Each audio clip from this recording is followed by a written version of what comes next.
Hello everyone, Meme here, and I'm disappointed. Telltale's The Walking Dead is a massive narrative, one that spans 4 seasons and introduces so many characters that if you showed me a picture of Alvin and Lois side by side, I'd probably mistake them both for Omid. The Walking Dead is a narrative masterpiece considered by many people, and despite some flaws that persist throughout the 4 main seasons, the games are near perfect, with mostly relatable and grounded characters that shape who we are and judge us based on the decisions we make and the people we appease. The games are obviously notorious for forcing tough decisions on the player and making sure that their decision is remembered throughout the rest of the game and sometimes over multiple seasons. When my son, he took care of him. I'll never forget that. The games are very adamant on making sure you know that your decisions are final and have permanent impact. Even if you think you did the right thing, there will always be someone playing devil's advocate to put your choice into a new perspective. You're not the main character, you're just another lucky person in the apocalypse. And this idea could not have been made more apparent if not for the many deaths throughout the series. More prominently, the death of Lee Everett, a murder convict and adoptive father we control throughout the entirety of Season 1. Lee's death not only shows us that it's important to cherish the time that we have left, but to also remember the importance of your actions, because you will never know how much time you have left. Ultimately, his death serves as his redemption, showing that what he did and what he was can finally be forgiven with his death and with Clementine's life, who continues on after Lee's fate. So then we have Clem. Clem carries on Lee's story along with his teachings and methods. Depending on what you taught Clem in Season 1, will carry over to Season 2, once again showing the way you've molded and changed this young girl. Ultimately, Clementine has to face the fact throughout the 2nd season that just like Lee, you will never know how much time you have left, and it is important to realize the importance of your actions. Clem thinks she won't have to realize that role, the role that Lee had, which is why she turns to people like Kenny, Luke, and Jane in Season 2. While Clementine does definitely play a role, she still desires company and a leader. Unlike in Season 1, where Lee is looked up to and inspires leadership, Clem is the one looking up, picking sides, and voicing her opinion on who she thinks is the most competent leader.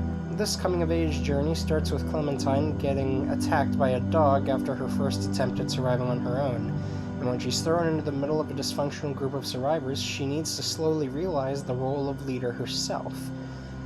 This ultimately comes to a head at the end of Season 2, when you need to decide who gets to live, Kenny or Jane. This is the first major decision Clementine has to make on her own. There's no one on her shoulder, no one voicing their opinion, no leader. And without Lee around, I had to make the call.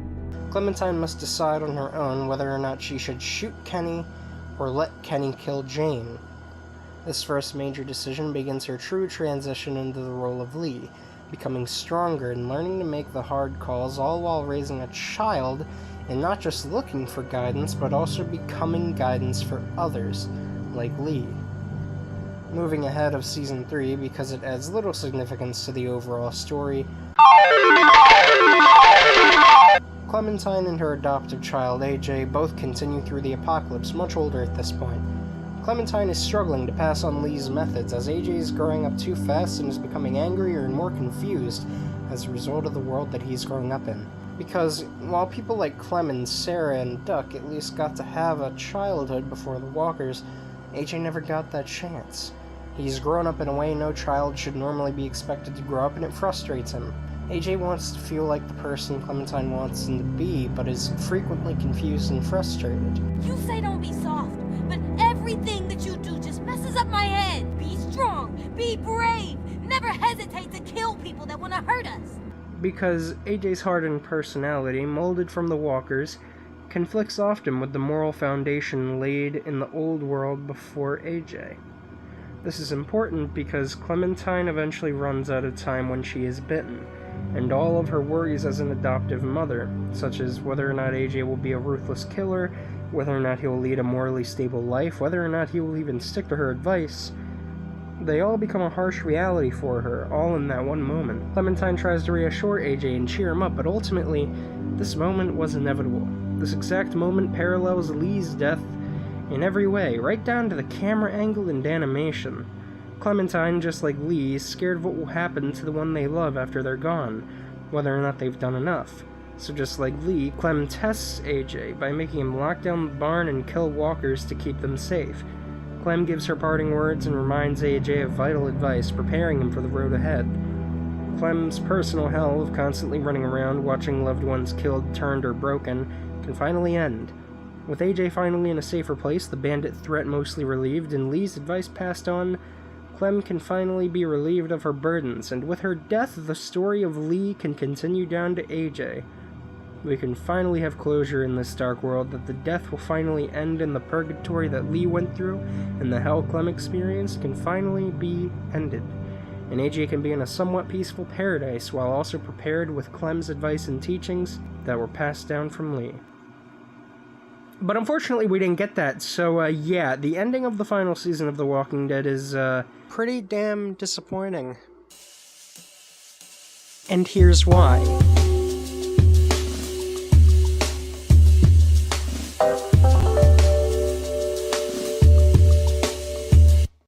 In Season 2 of The Walking Dead, in the beginning of the second episode, Clementine and her makeshift dysfunctional family stumble across a seemingly abandoned lodge after being driven out of their original home. The group soon find out that the lodge is actually not abandoned and is occupied by another group who had been staying there. The groups try to talk things out, but tensions are high. When Clementine pushes through the group to see what the commotion about, she sees him. It's Kenny. In the moment, finding Kenny is just that breath of fresh air that everyone needed after losing almost everyone they loved in the first season. However, in retrospect, the inclusion of Kenny isn't that great for a few reasons. To start with, Kenny's character arc from Season 1 is practically meaningless. You see, Kenny, all throughout Season 1, was a hard-ass with a short temper, and he had way too much bark but no bite. I'm gonna kill him, Cat! Just worry about Duck. When it came down to it, Kenny could not make any of the important decisions. His actions were hypocritical in nature, as he would willingly suggest someone be murdered or left behind. If this asshole thinks he's getting on my boat after what he did, he's out of his motherfucking mind! But could barely even muster up the courage to put down his own son when he was genuinely ill and in life-threatening danger. We gotta stop this train because Cat needs you, Kenny. Duck doesn't have much time now. He'll be fine. Through Kenny risking his life to put down Ben and put aside his hypocritical and selfish actions, Kenny shows us that he can be better, and we are ultimately left with his final action being a truly noble and selfless one. While it is a gruesome and morbid one, it is an action that shows us that there is hope in this dark world, even if the actions needed to get that hope are rather depressing. Now, I don't necessarily have a problem with Kenny being alive in Season 2, but more so the fact that he never changed. He never managed to move past his trauma or look at his actions in retrospect. Pass me that can, Duck. He still fails to have any foresight, and to put the cherry on top, he's a nationalist now for some reason. Fucking commie piece of shit! Fuck! Oh! However, when it comes down to it, many people still choose to side with Kenny, as he's the only person left from Season 1 that still reminds players of a better time. He's no Lee, and at the end of the day, he's a dangerous, broken, and unstable, unreliable man. But players still like him. Now, why is that? Well, I personally think it's because of a little something that I like to call the Kenny effect. The Kenny effect is the unhealthy attachment to an important or established character in a story after they were presumed missing or dead. There are actually a few notable examples of the Kenny effect in popular media. Jon Snow from Game of Thrones, the Joker in Batman Arkham Knight, and hell, even apparently Ethan Winters. The Kenny effect is very powerful in the sense that it leaves players, viewers, or readers in a perpetual state of denial, as this unhealthy attachment to a figure that represents better times makes the person in question think that things would just be okay. When fictional characters are both written and acted out well, humans find a connection with said character, which is why when something bad happens to them or they die, we grieve. And as weird as that is, it's honestly a good thing. It's good when you've crafted such a good character with such an endearing history or personality that fans genuinely grieve when they are lost. The bad thing, however, is bringing these characters back in unceremonious ways that make the audience think they are invincible. The unfortunate truth is that in the world of The Walking Dead, nothing is ever just okay. As much as I hate sounding like an absolute cunt, Players just need to accept the hard reality that people are going to die. This isn't Westeros and this isn't Gotham City. People will inevitably die, whether you like it or not, because, like I stated earlier, you are not the main character. Kenny may be important to you, but he is just another guy to the average survivor. You know this guy? Just another target to the average bandit, and just another meal to the walkers. This unhealthy attachment to Kenny is harmful to your group, and more importantly, you have to realize that he is not Lee. He's not capable enough to care for you. He is a fucked up and broken man, plain and simple. Most people are willing to forget all of that, however, and argue that he can still be reasoned with. That there's still a chance to help him move past his trauma. And think about the bigger picture, even though you're literally 11 years old. I can't believe I'm asking a little girl for advice. Yeah, me neither, boss man. But look, and I hate to break it to you folks, but this scene here, when Kenny is ready to ruthlessly murder Jane, is the final giveaway sign that he's beyond the point of reason. Say whatever you want about Jane, but she was just defending herself against a broken and unstable guy whose devotion to family runs so deep that he completely loses his shit when Jane tries to hide AJ. So now we go back to this scene with Clem.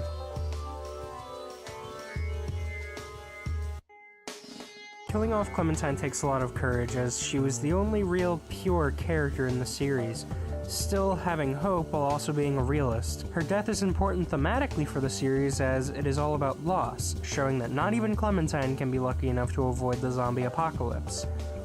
Killing Clem would also be good closure for the series, wrapping up Clem's arc and leaving off on the assumed continuation of AJ's story. By keeping her alive, however, we really start to see the Kenny effect come into play. You see, Clementine never got axed by AJ in that barn. Instead, while seriously infected, her infected and immobile leg was chopped off by AJ, and she fully recovered.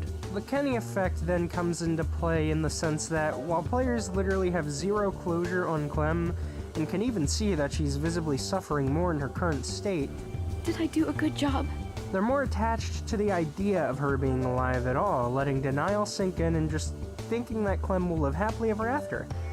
And while this is the final season and I cannot do anything to change what has already been set in stone, I think it's dumb that Skybound would frame this death just like Lee's, and yet still keep her alive. It's a massive disrespect to what made Lee and Kenny's arcs so great, and it's a huge middle finger to people who wanted this story to have an actual conclusion or theme. Clementine is suffering by keeping her alive. And speaking of which...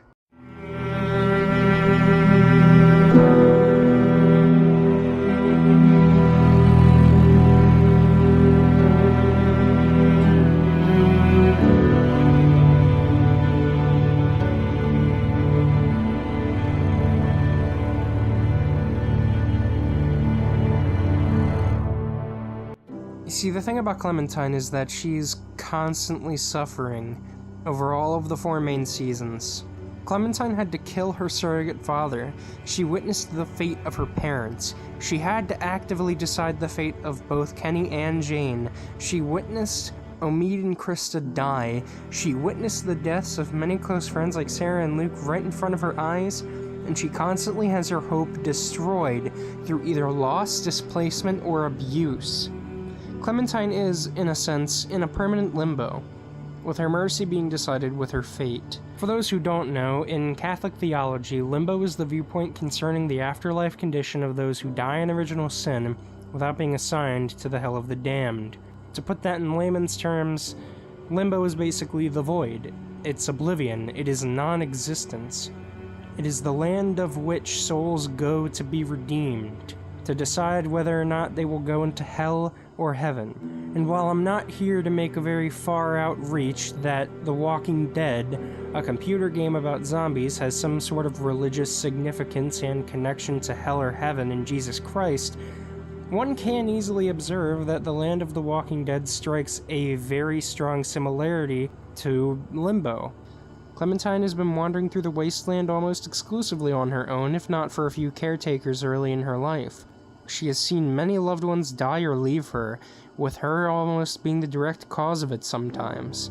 While Clementine has grown and has learned new ways to deal with this pain better than Lee or Kenny could have ever hoped for, Clem is still visibly distraught over the deaths of her loved ones and has been suffering a great deal internally over it. She has seen people come and go and has unfortunately gotten used to the loss of life and emotional attachments. And again, while she has learned to deal with it, that doesn't make it any easier. And with Clementine not only being alive, but now disabled, this just puts her through even more shit. So by keeping Clementine alive, I believe we are just essentially torturing her and giving her more unwanted and unnecessary burdens. Now that we've discussed Clementine's permanent limbo, let's talk about her insanely thick plot armor. Besides betraying the themes of The Walking Dead, putting players in denial, and throwing away a character arc that would have made the whole series come full circle, her death literally just doesn't make any sense, nor does it apply to the physics that were established in the Walking Dead universe. When Clementine's leg is cut off, there are a few things that immediately throw the believability of her survival out of the window. Let's take Lee's circumstances, for example. When Lee was bitten, he was given the option to amputate his bitten arm when he was in the morgue. Mind you, the time from the bite to the amputation of his arm couldn't have been more than 2 hours apart. Since the infection travels so quickly, however, the amputation of Lee's arm does virtually nothing to stop him from turning. Let's also keep in mind that Lee had no visible or noticeable symptoms at the time, aside from a fever and an irritability around the bite mark. To an unsuspecting person, Lee would have looked completely healthy at the time of his amputation. And I bring this all up because now we're going to look at Clem's circumstances with Lee's in mind. Clementine, to put it lightly, looks like a fucking train wreck. She has spent, at the very least, 4 hours with a bitten leg, judging by the shift in lighting from the time of her bite to her amputation. She is completely immobile and can't stand up when she reaches the barn with AJ. Her face shows visible signs of turning, such as pale skin and discolored eyes like Lee had when he was about to turn. Keep in mind that Lee looked as healthy as ever when his arm was chopped off, and Clementine looks like a fucking leper when she had her leg cut off. Either Lee had the weakest immune system in existence, or, the answer I personally invest in, Clementine's plot armor is just so damn thick that she can defy the rules that were established in this universe. I mean, for fuck's sake, she literally can't even stand. What makes me think that she even felt that blow to the leg, let alone recovered from it? Well, you see, it's quite simply because when her leg was cut, the blood... Fuck you!